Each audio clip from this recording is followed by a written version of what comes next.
Jefferson Randolph Smith, alias Soapy Smith, was my great-grandfather. Now, I am Jefferson, but I'm not Jefferson Randolph Smith.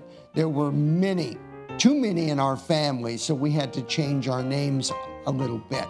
He was a confidence man, a crook, and he was known as the king of the frontier con men. Not a whole lot of people know of Soapy, but actually, most people will, for instance, know who Wyatt Earp was. But while the two men were alive, Soapy was actually far more well-known than Wyatt Earp. And I base that on the amount of newspaper articles written about Soapy. Very few in comparison to Wyatt Earp. Actually, Soapy had many thousands of articles. In fact, he was mentioned on the floor of Congress. Soapy was known as the King of Skagway in the Seattle newspapers in 1898. He arrived up here at the very start of Skagway's history when it was still a tent town. And he made a fortune in 19 days. Him and 3 men made over $30,000 and then left back for Seattle for the winter time. He didn't like the winter. Snow was not one of his favorite wintertime entities. But he was actually born in 1860 in Noonan, Georgia. And he grew up during the Civil War. So when he was born, the family was very wealthy. But that all ended with the Civil War and Reconstruction in the South. His father was an attorney, his uncles were attorneys and doctors, but all their careers ended with the end of the Civil War. And so the family had to restart, and they moved out to Texas. Soapy was very well educated. So he was actually born in 1860, before the war. So his parents were able to give him a good education compared to his younger brother, who was born right at the end of the war. He did not get a good education.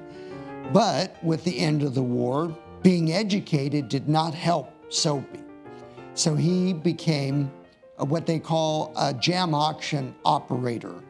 A jam auction operator would be selling small trinkets and goods at a fantastic price for the buyer. And it would lead up to a swindle where they'd be paying quite a bit of money for junk. And that was what he started out with. He met a man named John Taylor, who became his mentor in the crime world. And that's where he learned the shell and pea game, 3-card Monte, and eventually the prize package soap cell racket. Soapy actually arrived in Alaska as early as 1896, and he knew that there was going to be a gold rush. A lot of the miners that were up here at the time knew that something was going to happen big. He was in Seattle when the discovery was announced of gold in the Klondike. And when he first came up here, he was actually headed for Dyea, 5 miles away from Skagway. But while he was shipping up here, which took a week, Skagway was founded. So he actually arrived in Skagway within weeks of its founding.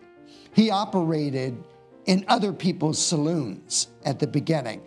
John and Frank Clancy had a saloon here, so he operated there. He eventually opened up tent saloons, like the Klondike Saloon. And that's where he met Frank Reed. In fact, Frank Reed was his bartender.